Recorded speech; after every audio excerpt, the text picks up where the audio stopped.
আসসালামু আলাইকুম। আজকে আইয়া পড়ছি পুরান ঢাকায়। বৃহস্পতিবার রানতে ইচ্ছা করতেছিল না, তাই জামাইরে কইলাম চলো যাই তালতলা মার্কেটে হালিম খাইতে। তো জামাই দৌড়ায় লয়ে গেছে পুরান ঢাকায় হালিম খাওয়ার লিগা।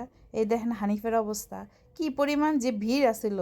আর বৃহস্পতিবার হওয়াতে রাস্তায় যে কি পরিমাণ জ্যাম ছিল, মা গো মা, কানে ধরছি। আসলেও এই বৃহস্পতিবার বা ওয়ার্কিং ডেতে এই এরিয়াতে আসাটা রীতিমতো পাপের বরাবর। মেলা কষ্ট কইরা যাইয়া এই যে গলাটা একটু শুকায় গেছে গা, মাটার মোটা খাইয়া গলা ঠিকঠাক করলাম। তারপরে চিন্তা করলাম কি খাওয়া যায়, এখানে যে অবস্থা এখানে তো বওয়া যাব না, খাওয়ানো যাব না। তো চলো লালবাগে যাই, লালবাগে যাইয়া হালিম খাওয়ামো। এই দেখেন মারামারি শুরু হয়ে গেছে রাস্তার ভিতরে, দুই গ্রুপে মিলা জ্যাম লাগাইয়া বাস ইচ্ছা মতো ঘুষাঘুষি। পুরান ঢাকায় আসি ঠিকই, বাট একটাই উদ্দেশ্য ভালো খাওয়ানোর লেগে, নাইলে এইখানে অন্তত আমি যেতাম না। এই জঙ্গলে অন্তত যাইয়া জীবনটা শেষ করতাম না। যাইতে আর আইতে কোমর শেষ আমার।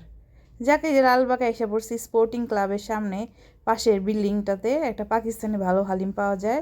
সেই স্বাদ, প্রত্যেকটা মাংসের দানা দানা, একদম আঁশ ব্যাপার আছে। এই হালিমটা খাইয়া আমি আমার জীবনে যে মজা পাইছি, পুরো বাংলাদেশে ডিসেন্ট ছাড়া এই হালিম খাইয়া আর মজা পাইনি কোথাও। এই যে হালিমের বিজ্ঞাপন শুরু করে দিছি, দুইজনের দুই বাটি খাইছি, তারপরেও মন ভরে নাই, আবার দুই বাটি নিচ্ছি। আমার জামাই তো খেয়া করলো যে না সেই স্বাদ। এই যে হালিমের লিগে আপনার কাঁচামরিচ, লেবু, টক ঝাল সবই দেওয়া আছে। পোলাপান রাই খেয়ে গেছে নানির কাছে, বাস আরাম কইরা যায় বসে বসে হালিম খাইলাম।